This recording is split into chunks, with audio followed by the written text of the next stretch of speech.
This is Greg Carpenter, General and Artistic Director of Opera Colorado, coming to you from the Ellie Calkins Opera House to announce our 40th anniversary season. While I'm disappointed that we are not able to gather together in person, I am thrilled to share our 2022-23 season plans with you digitally. It's our biggest and most exciting season ever. Our first opera of the season, on the stage this November, is Verdi's Rigoletto. This masterpiece of Verdi repertoire will be directed by Christopher Mattagliano in an opulent classic production.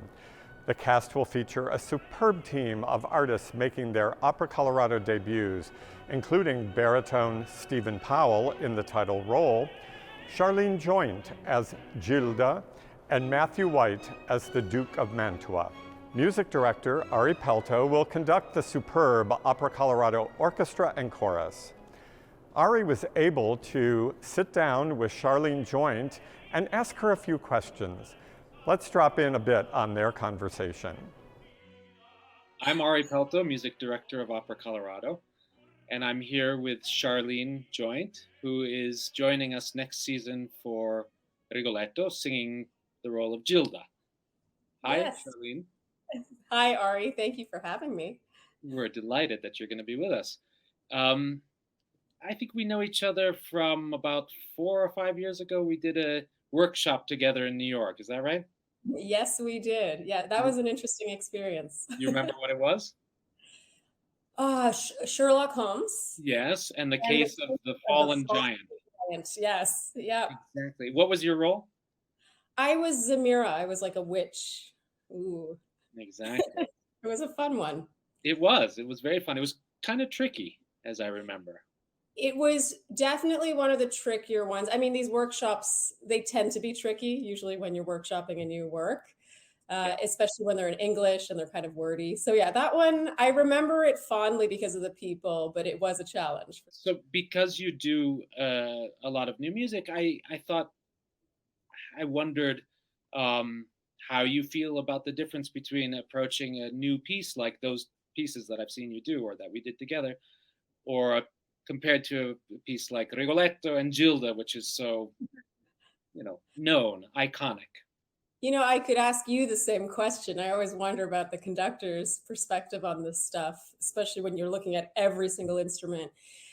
I love having one and the other. Like I love having a balance. I don't know if I would still be singing, I'll put it that way, if I only did new music, because it is so challenging and it's such a brain exercise that it is draining, but it's also a fun challenge, like when the pieces sort of fall into place and you can get in character.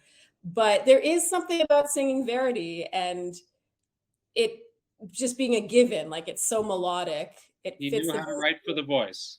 Yeah, it fits it so naturally that you don't have to think about that 5/4 bar that came out of nowhere or that leap that really doesn't make sense with the text, and it just feels so organic and you really can sort of let loose and become that character.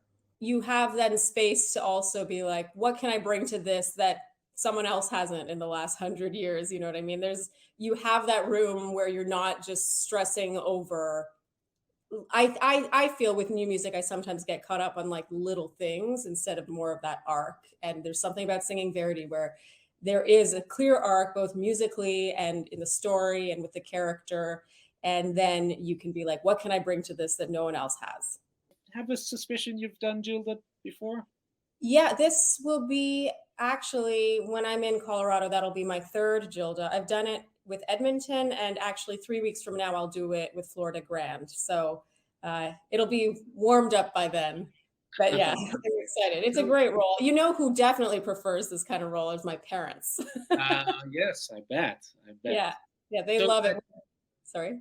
Tell us a little bit about where you're from and how you got to where you are now. Yeah. So I'm from Ottawa, Canada, and I started singing when I was like 7 or 8, like taking extra, it was one of the many extracurricular activities along with figure skating and ballet and all that.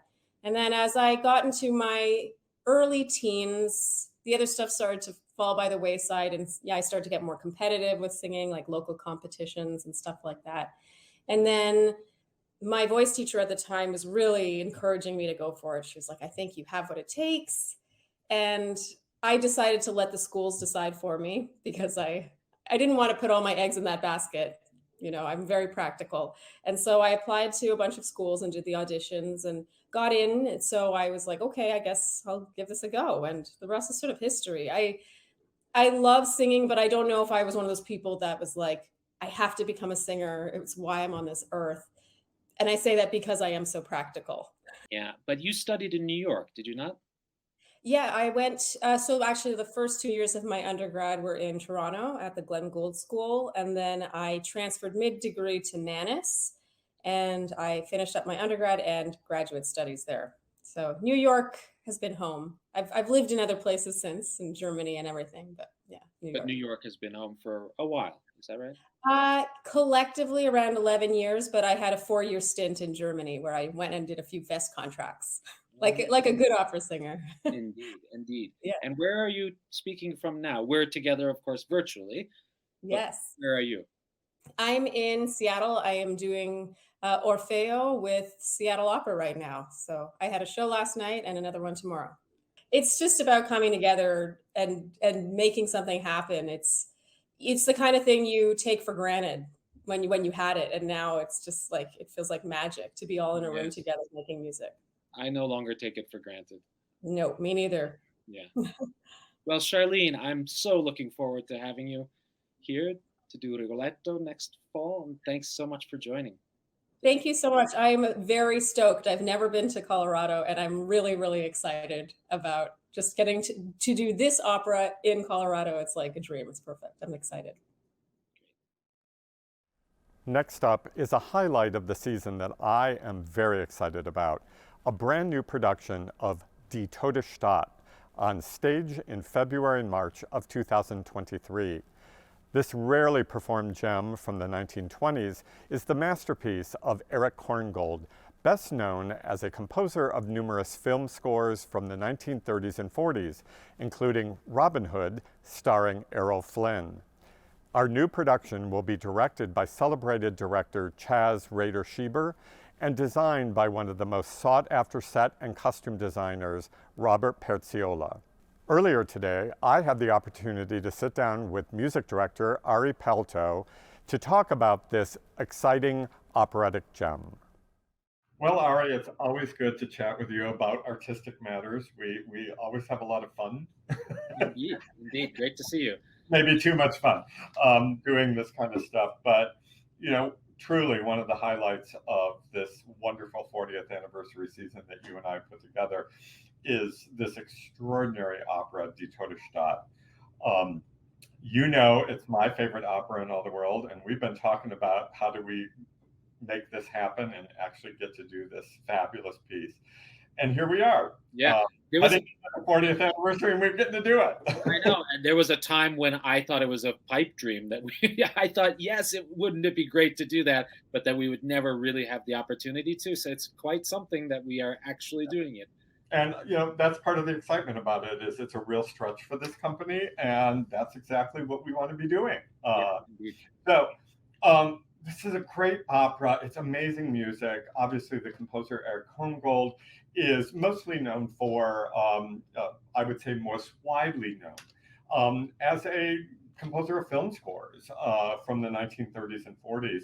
But he also has a wonderful treasure trove of opera, of art song, of chamber music, symphonic music. But, you know, let's talk a little bit about this great opera. It's an amazing piece of drama. It's psychological. There are times where you don't know what's real and what is part of the psychological machinations of the character of Paul's mind. He's definitely a disturbed man on many levels. Talk about how Korngold creates music that just takes this drama and takes it from, you know, 0 to 100 over the course of the opera. Well, first of all, though he's not nearly as well known as so many composers, he was really one of the great geniuses of the 20th century. I mean, to think about the notion that he was 23 years old when this piece was performed. It's a work of incredible sophistication and complexity. And he was writing it when he was 19, 20, 21 years old. That's on the level of like Mendelssohn or Mozart. He was a true prodigy and genius. And in terms of sort of how he did it, first of all, the writing is, as I said, extremely complex, very sophisticated. Much of it is reminiscent of Strauss. Some of it occasionally is a bit like Debussy, a bit like Puccini, and yet it has its own unique sound, its own voice. It's incredibly thickly scored, much of it. It's an enormous orchestra that The largest one we'll ever have in the orchestra. absolutely there's no way we could fit a bigger one in this pit or any other pit. It is an incredibly big. We're going to be squeezing all the players we possibly can into the pit at the Ellie. But the music, because of the writing style, enhances that notion of not knowing where you stand, not knowing where things are going, whether you're in a dreamscape or you're in a realistic moment. He writes it in such a way that the dream world feels totally real and the real world seems dreamy. Yeah. Yeah. It's contrary almost. Yeah. Exactly. And it's brilliant. We spent a lot of time talking about casting. We have our own secret recipe, you might say, for casting, and I think we've put a darn good recipe together on this show. Tell us a little bit about these great artists that are coming in to do this production. Yeah, well, because first of all, because it's such a sophisticated psychological piece of drama, you need singers who are both wonderful singers, but also fantastic actors. Psychologically, it's very complex, and it needs to be acted impeccably and irresistibly, dramatically, or the piece, I think, won't rise to its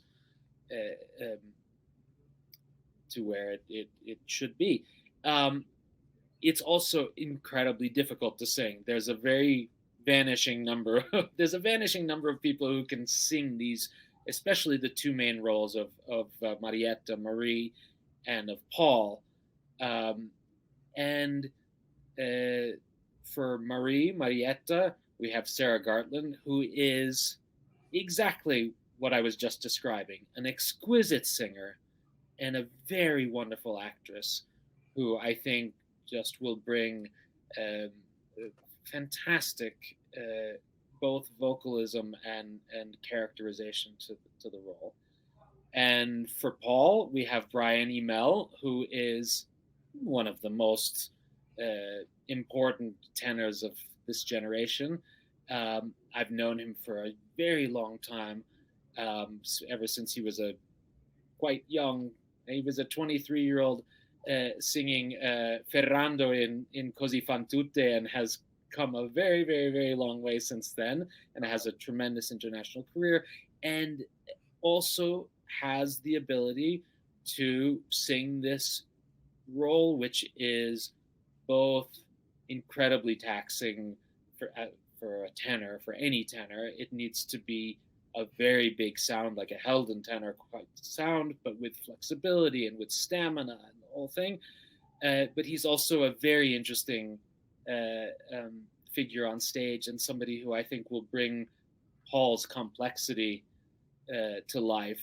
And then, of course, we have Danny Belcher coming to sing Franck, and that's an incredibly important role, and also very sophisticated in its psychology. Great. Well, Ari, thanks so much for spending time today. I know you and I spent a lot of time talking about all this artistic stuff and how we put together productions and artistic teams and the great singers. And I just can't wait to share with our audiences next season all the work and all the creativity we've put into it. So thanks for being with us today. Indeed, thank you. Die Tote Stadt will be an unforgettable production and a truly brilliant cast. Last but not least, we close the season with Puccini's bigger-than-life opera, Turandot, in May of 2023. This opera is a tour de force and takes Herculean forces to pull off, both from a vocal as well as visual perspective.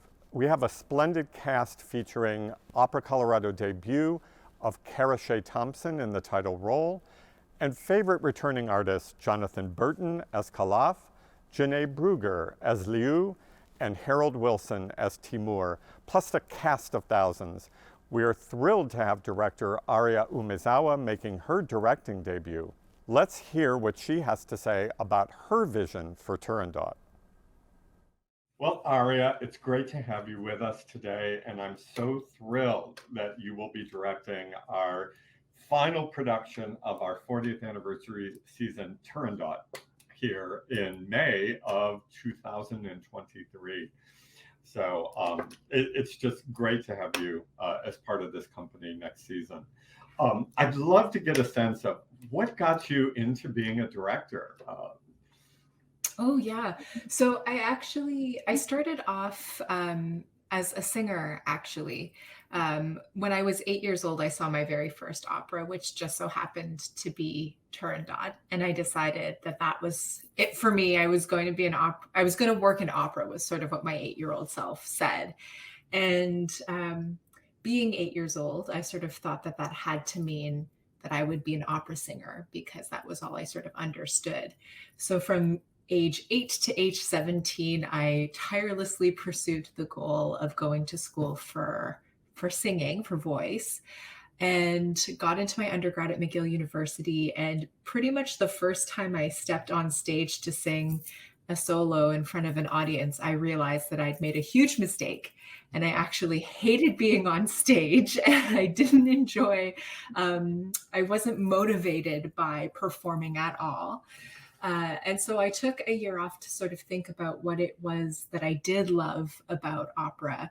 And a lot of that had to do with the collaboration, with the storytelling, with the working with people to make something that's bigger than yourself. And so when I went back to my studies, I started studying opera stage direction instead of voice. So here's where, and now we're here. Now we're here all these years later. Here we are. Yeah. That's great. I'm always fascinated to see how directors and artists and singers and everybody find their pathway to opera in some ways. It's never a straight and narrow path. Absolutely not. Well, Turandot, it's maybe the most iconic piece in the opera repertoire. Certainly beloved by just about every opera fan that I know. And there's a lot of expectation there of the grandeur of the piece, both the visual aspect of it, lots of bling usually in Turandot, and also just the sheer forces, the singing, the orchestra, certain aspects of ballet and movement that usually go with this production. So the stakes are high when you're directing. Also, we live in a world now that's very different than Puccini's in terms of our social conscience and awareness around this particular work and other works like this, like Madama Butterfly, maybe Pearl Fishers.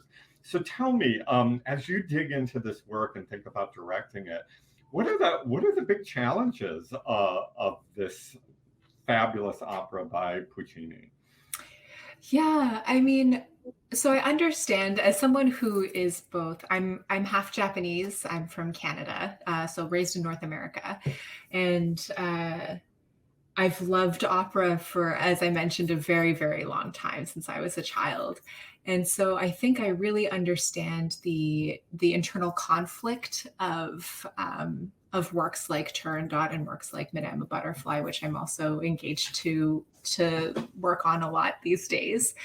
And I think what this boils down to for me is there's a general tension in opera that I think is beyond these works. But in opera, we have this tension between tradition and innovation and preservation and unconventional presentations. And I think for works like Turandot, where we understand that the subject material is no longer something that resonates with our current audiences for a number of different reasons.